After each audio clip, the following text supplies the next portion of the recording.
अभी तक जो हमने देखा है फीडबैक एम्पलीफायर में मतलब हमने देखी कि कितने तरह की टोपोलॉजी होती हैं, 4 तरह की। Voltage series, voltage shunt, current series, current shunt. इनके और भी अलग अलग नाम हैं, वो हम बाद में डिस्कस करेंगे। अभी हम इनको डिटेल में डिस्कस करेंगे, पर उससे पहले हम देख लेते हैं कि नेगेटिव फीडबैक लेने की वजह से क्या फ़ायदे हो रहे हैं, क्या इम्प्रूवमेंट हो रही है जब हम नेगेटिव फीडबैक यूज़ कर रहे हैं। तो उसके लिए मैं सबसे पहले आपको बताऊं, पहले देखते हैं जो आपका जनरल फीडबैक स्ट्रक्चर होता है।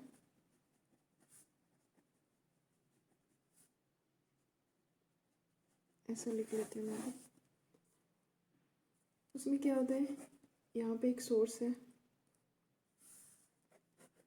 एक एम्पलीफायर सर्किट होता है, लास्ट में लोड, यहाँ पे फीडबैक बीटा सर्किट, राइट। यहाँ पे इन दोनों को, यहाँ से जो सिग्नल आ रहा है फीडबैक वाला और मेन सिग्नल, दोनों को यहाँ पे क्या करेंगे, नेगेटिव फीडबैक है मतलब माइनस होता है। अगर हम इसको एक यहाँ पे डिनोट कर दें एक्सेस से, ये होगा आपका एक्स एफ फीडबैक, यहाँ पे जो इनपुट होगा एक्स आई, आउटपुट क्या होगा आपका एक्स नॉट, राइट। और इस एक्स नॉट को हम यहाँ पे फीडबैक में देंगे। यही सर्किट होता है। अब मैं इसको एक्स से डिनोट कर रही हूँ जान के, क्योंकि आप सोर्स कभी वी भी हो सकता है, कभी आई भी हो सकता है, तो मैं एक जनरलाइज्ड आपको यहाँ पे बता रही हूँ। और एम्पलीफायर का भी आपका करंट एम्पलीफायर होगा, किसी केस में वोल्टेज एम्पलीफायर होगा, किसी में ट्रांस रेजिस्टेंस होगा, किसी में ट्रांस कंडक्टेंस होगा। जो चारों टोपोलॉजी मैंने आपको सिर्फ डायग्राम बताया था, उसको हम डिटेल में डिस्कस करेंगे, तब आपको समझ में आएगा। अभी मैं बता रहा हूँ कि ये फीडबैक स्ट्रक्चर होता है, इसके क्या फ़ायदे हैं। आप देखोगे ये ए क्या है, ओपन लूप वोल्टेज गेन है। ओपन लूप ए जो है वो क्या है, ये तब है जब ये सारा स्ट्रक्चर हमने हटा दिया, मतलब नो फीडबैक। तो ए में क्या है, एक्स आई है, इनपुट हम एक्स आई दे रहे हैं और आउटपुट क्या है, एक्स नॉट। तो ओपन लूप गेन बोलते हैं इसको। और इसकी वैल्यू क्या होती है, output upon input, that is x not upon x i, right. अब हमने फीडबैक लगा दिया, फीडबैक अप्लाई कर दिया, तो ये फीडबैक, अब ये पूरा सर्किट है। तो उस केस में आप ये देखो फीडबैक फैक्टर क्या होगा, इस बीटा को हम फीडबैक फैक्टर बोलते हैं। Beta is feedback factor. इसकी वैल्यू क्या होगी, इसका आउटपुट क्या है एक्स एफ, इनपुट क्या है एक्स नॉट, ऐसे एंटर कर रहा है, राइट। ये होगा x F upon x not. अब यहाँ से अगर आप एक्स आई की वैल्यू देखो, तो एक्स आई की वैल्यू क्या है, x S minus x F. एकदम ध्यान से देखना आप, क्योंकि इसलिए मैं इसको डिस्कस कर रही हूँ, क्योंकि जब हम अलग अलग सारी टोपोलॉजी को हम देखेंगे तो उसमें बहुत ही हो जाएगा। तो बिल्कुल ये जनरलाइज्ड है, ये सबके लिए कॉमन ही है, इसलिए मैं बता रही हूँ। सबसे पहले ये जो एम्पलीफायर है उसका गेन कैसे फाइंड आउट करेंगे, जो इसका आउटपुट है अपॉन में इनपुट, फीडबैक फैक्टर, इसका आउटपुट क्या है एक्स एफ और आप इनपुट क्या दे रहे हो एक्स नॉट। दिस इनपुट अगर यहाँ से देखो आपके एम्पलीफायर का हम इनपुट क्या दे रहे हैं इसके टर्म्स में, तो एक्स एस में से अगर हम एक्स एफ को माइनस करेंगे तो एक्स आई है, राइट। अगर हम बात करें अब gain of amplifier, feedback amplifier, जब हमने फीडबैक दे दिया, ये एम्पलीफायर का गेन ये है। जब हमने फीडबैक अप्लाई कर दिया उसके बाद गेन क्या हो गया, गेन ऑफ फीडबैक एम्पलीफायर, उसको हम डिनोट कर रहे हैं ए एफ से। वो क्या होगा, अगर हम पूरे सर्किट की बात करें, लाइक ये फीडबैक को, इस पूरे को हम एक सर्किट मान लें, तो उस केस में आउटपुट आपका एक्स नॉट है और इनपुट क्या है एक्स एस। तो ये होगा x not upon x S. पहले सिर्फ इतना था एम्पलीफायर, अभी जब आपने फीडबैक दे दिया तो ये है आपका पूरा सर्किट।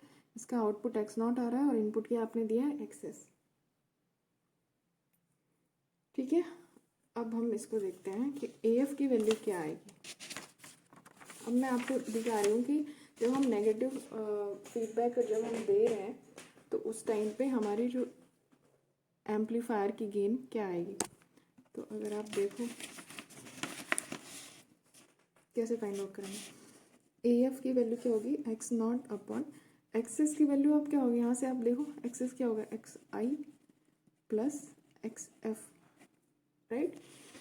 और एक चीज़ देखो, यहाँ से अगर आप देखोगे तो यहाँ से एक्स एफ की वैल्यू क्या हो जाएगी, beta into x not, right. यहाँ से अगर आप एक्स नॉट की वैल्यू देखोगे तो क्या होगा, ए into x I.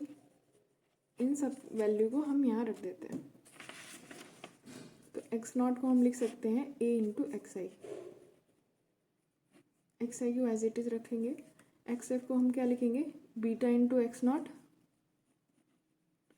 Beta into x not, और एक्स नॉट को हम क्या लिख सकते हैं, ए इंटू एक्स आई। तो मैंने यहाँ पे लिख दिया a into x i, right. अब एक्स आई आप कॉमन कर लो तो ये क्या हो जाएगा, a into x i upon x i 1 plus beta a. अब एक्स आई को एक्स आई कैंसिल आउट हो जाएगा, तो फीडबैक एम्पलीफायर का गेन क्या होगा, ए अपॉन 1 प्लस ए बीटा। तो जब भी आप नेगेटिव फीडबैक दोगे तो हमेशा एम्पलीफायर का जो जो एम्पलीफायर का गेन होगा, जब हम फीडबैक अप्लाई कर देंगे उसके बाद उसको हम ए एफ से डिनोट करेंगे, और वो सब में क्या होगा, ए अपॉन 1 प्लस ए बीटा। सब में मतलब जितनी भी 4 टोपोलॉजी मैंने आपको बताई है उन सब के केस में आपका ये ए एफ को हम क्या बोलेंगे, ए अपॉन 1 प्लस ए बीटा। इसको हम क्लोज लूप गेन भी बोल सकते हैं, क्योंकि हमने ये क्लोज लूप गेन क्यों बोल रहे हैं, क्योंकि एक लूप बन रहा है ना, फीडबैक दे रहा है, इस पूरे का gain that is A F. सिर्फ इसका मतलब ये सब चीज़ें नहीं है तो ये ओपन लूप गेन होगा। होप सो समझ में आ गया आपको। तो ये है आपका फीडबैक एम्पलीफायर का gain, close loop gain, okay. और ये सबके केस में, अब मैं इंडिविजुअली सबका नहीं फाइंड आउट करूँगी, ये आपको पता होना चाहिए कि ये सारे के केस में, चारों टोपोलॉजी के केस में ये यही होगा, ए अपॉन 1 प्लस ए बीटा। आपको जब नेगेटिव फीडबैक है तो और क्या फ़ायदे हो रहे हैं, आपका गेन तो रिड्यूस हो गया, ठीक है, गेन रिड्यूस हो गया, पर उसके फ़ायदे भी हैं। अभी हम देखते हैं रिडक्शन इन फ्रीक्वेंसी डिस्टॉर्शन। ये नेगेटिव फीडबैक की वजह से ये इम्प्रूवमेंट हुआ है। देखो ये कैसे है, देखो आप ए एफ की वैल्यू क्या होती है जब हम नेगेटिव फीडबैक देते हैं, तो A F is equal to A upon 1 plus A beta, right. इस ए बीटा को हम बोलते हैं क्या, loop gain, okay. 1 plus A beta को हम बोलते हैं अमाउंट ऑफ फीडबैक। ये सब चीज़ें आप ध्यान रखिएगा कि किसको हम क्या बोल रहे हैं, क्योंकि जब न्यूमेरिकल आता है तो आपको ऐसे ही गिवन होगा कि अमाउंट ऑफ फीडबैक की वैल्यू गिवन है या फिर लूप गेन की वैल्यू गिवन है, राइट। तो नेगेटिव फीडबैक एम्पलीफायर जिसमें बीटा ए की वैल्यू बहुत ज़्यादा होती है, मतलब लूप गेन अगर आपका 1 से ज़्यादा है, अगर ये कंडीशन है a beta is much much greater than 1, तो उस केस में आपका गेन क्या हो जाएगा, A F is equal to क्या होगा, ए बीटा जो है ग्रेटर देन 1 है, तो ये क्या हो जाएगा, ए अपॉन ए बीटा हो जाएगा, क्योंकि 1 को हम नेगलेक्ट कर देंगे, तो यहाँ से ए एफ जो हो जाएगा ये अप्रॉक्सीमेट 1 बाई बीटा, राइट। तो अगर जो हमारा फीडबैक नेट यहाँ से ए एफ क्या हुआ, सिर्फ बीटा पे, फीडबैक नेटवर्क पे डिपेंड कर रहा है, राइट। एम्पलीफायर के गेन जो ओपन लूप गेन पे डिपेंड नहीं कर रहा, ठीक है। तो अगर हम फीडबैक नेटवर्क जो है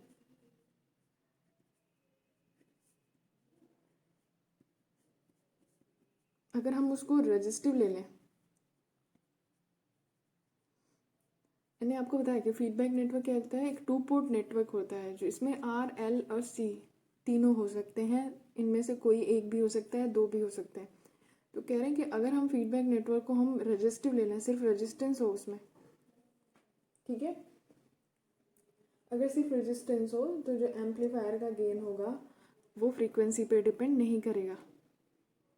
तो यहाँ पे जो फ्रीक्वेंसी की डिस्टॉर्शन आ रही है उसका कोई फ़र्क नहीं पड़ेगा एम्पलीफायर के गेन पर, है ना। जो ए एफ जो है, if feedback network is purely resistive then A F is not dependent on frequency. इसको मैं ऐसे लिखने का मतलब मेरा है कि नॉट डिपेंडेंट, फ्रीक्वेंसी पे डिपेंड नहीं करेगा, राइट। तो इसकी वजह से जो फ्रीक्वेंसी डिस्टॉर्शन होता है उसकी वजह से हमारा एम्पलीफायर का गेन जो होगा उस पर कोई फ़र्क नहीं पड़ेगा। तो आपको समझ में आ ही गया होगा। मेनली क्योंकि ये डिपेंडेंट हो सकता है, एम्पलीफायर आपका अगर डिपेंडेंट भी है फ्रीक्वेंसी पे तो भी आपका ये फीडबैक एम्पलीफायर का जो गेन है वो फ्रीक्वेंसी पे डिपेंडेंट नहीं है। और मेनली जो फ्रीक्वेंसी डिस्टॉर्शन अराइज तभी होता है जब एम्पलीफायर का गेन वैरी करता है फ्रीक्वेंसी के साथ। तो इस केस में जब हम फीडबैक एम्पलीफायर मतलब नेगेटिव फीडबैक लगा दिए हम, तो उस केस में हमारा एम्पलीफायर वैरी ही नहीं कर रहा फ्रीक्वेंसी के साथ, तो इसलिए रिडक्शन हो गया फ्रीक्वेंसी डिस्टॉर्शन में। अब नेक्स्ट देखते हैं हम reduction in noise and non linear distortion.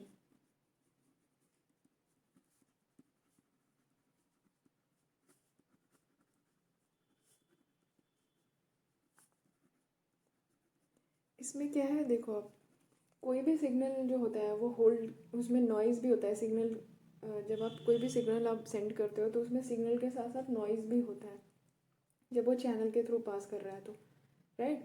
तो इसमें जो आपका गेन है वो 1+A बीटा से डिवाइड हो रहा है, तो सिग्नल के साथ साथ आपका नॉइज़ भी क्या हो रहा है, रिड्यूस हो रहा है। डिस्टॉर्शन तो आपने देख ही लिया कि वो भी रिड्यूस हो रहा है। आपको समझ में आया होगा कि सिग्नल के साथ साथ नॉइज़ भी आपका फीडबैक एम्पलीफायर में इस टर्म से आपका डिवाइड हो जाता है। अगर आप विदाउट फीडबैक अगर एम्पलीफायर के गेन को एक डिज़ायर वैल्यू तक पहुंचाना चाहते हैं, आप कई सारे एम्पलीफायर लगा दो सीरीज़ में, तो उसकी वजह से आपका क्या होगा, नॉइज़ भी इंक्रीज़ होती जाएगी सिग्नल के साथ साथ। पर अगर फीडबैक एम्पलीफायर यूज़ कर रहे हो तो उसमें थोड़ा आपको गेन इंक्रीज़ करने के लिए स्टेजेस और लगानी पड़ेंगे, पर नॉइज़ भी आपका क्या होगा, कम होता जाएगा, रिड्यूस होता जाएगा। अब थर्ड की बात करें कि effect of negative feedback on gain and band, gain और बैंडविड्थ पे क्या फ़र्क पड़ रहा है।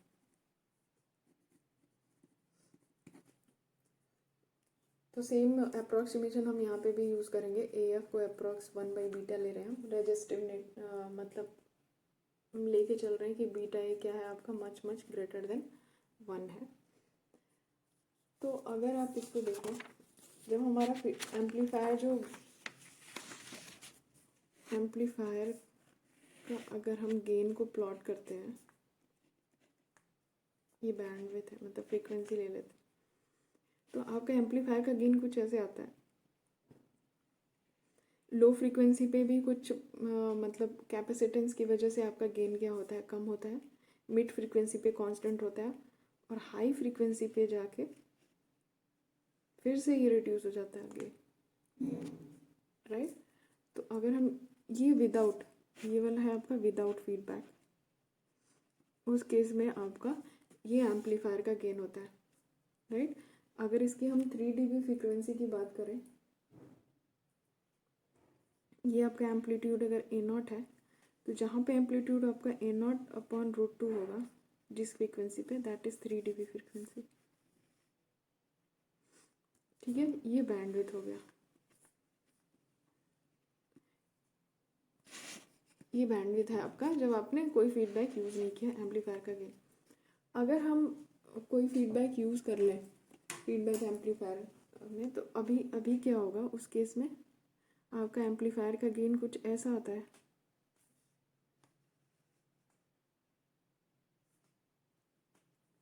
Like this. इस केस में क्या हुआ कि जो बैंडविड्थ होगी, आपका गेन तो रिड्यूस हो गया। गेन पहले आपका विदाउट फीडबैक में ये था, ये विथ फीडबैक में ये है। उस केस में आपका गेन ये है जो रिड्यूस हो गया, A0 से यहाँ पे आ गया। और दूसरी चीज़ इसकी, लेकिन बैंडविड्थ क्या हो गई, इंक्रीज हो गई। इसकी 3 dB फ्रीक्वेंसी क्या होगी, यहाँ पे कहीं ये पॉइंट, तो ये इसका बैंडविड्थ ये हो गया। ये विदाउट फीडबैक वाला है, ये विथ फीडबैक। विदाउट फीडबैक को हम A0 ही लिख देते हैं, और विथ फीडबैक वाले को 1 लिख देते हैं, जैसे लाइक दिस, यहाँ पे A1/√2। तो इसमें आप देखो कि जब हम नेगेटिव फीडबैक दे रहे हैं तो बैंडविड्थ क्या हो जा रही है आपकी, रिड्यूस हो जा रही है। गेन इंक्रीज हो जा रही है, बैंडविड्थ आपकी इंक्रीज हो रही है, गेन तो रिड्यूस हो रहा है पर बैंडविड्थ आपकी रिड्यूस हो जा रही है। तो हमेशा जो विदाउट फीडबैक हो या फीडबैक हो विथ फीडबैक हो, हमेशा गेन बैंडविथ प्रोडक्ट जो होगा, गेन और बैंडविथ का प्रोडक्ट वो हमेशा कांस्टेंट ही रहेगा। मतलब कहने का मतलब है कि जितने से ये रिड्यूस हुआ है इधर गेन, उतने से यहाँ पे बैंडविथ क्या है, इंक्रीज हो जाएगी। समझ में आ रहा है? हमेशा गेन बैंडविथ प्रोडक्ट जो है वो कांस्टेंट रहता है। और एक चीज़ है इसमें, फोर्थ पॉइंट, गेन डिसेंसिटिविटी इसको बोलते हैं, या फिर गेन स्टेबिलिटी। आपका गेन तो रिड्यूस हो रहा है पर स्टेबिलिटी आ जाती है फीडबैक लगाने की वजह से। वो कैसे, हम बता रहे हैं आपको। इसके लिए एक प्रॉब्लम देखो, A F is equal to क्या होता है, A upon 1 plus A beta. अब अगर हम इसको डिफ्रेंशिएट करें, राइट, अगर हम इसे डिफ्रेंशिएट करेंगे तो आपकी वैल्यू क्या आएगी,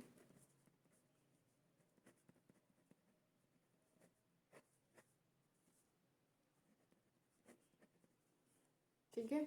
सेम अगर हम बीटा ए को अगर मच ग्रेटर देन 1 कर लें, पहले आप इसको डिफ्रेंशिएट करना, कैसे ये आया है मैं बता दे रही हूँ। इसको पहले आप डिफ्रेंशिएट करना, और जो वैल्यू आएगी उसमें, उस इक्वेशन में आप इसको डिवाइड कर देना इससे, तो आपको ये आएगी वैल्यू, ठीक है। ये चेंज इन फीडबैक एम्पलीफायर है, ये भी चेंज इन ओपन लूप, मतलब फीडबैक जब हमने नहीं दिया है, ओपन लूप गेन में कितना चेंज आ रहा है उसकी बात कर रहा है।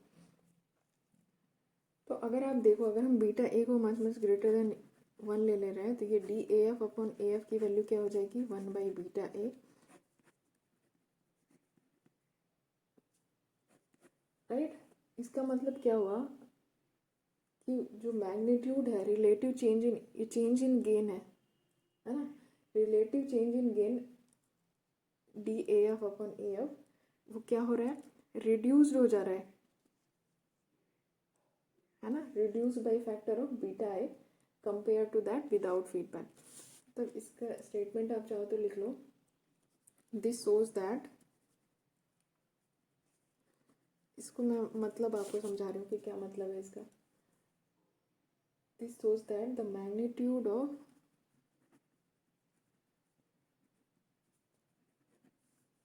Relative change in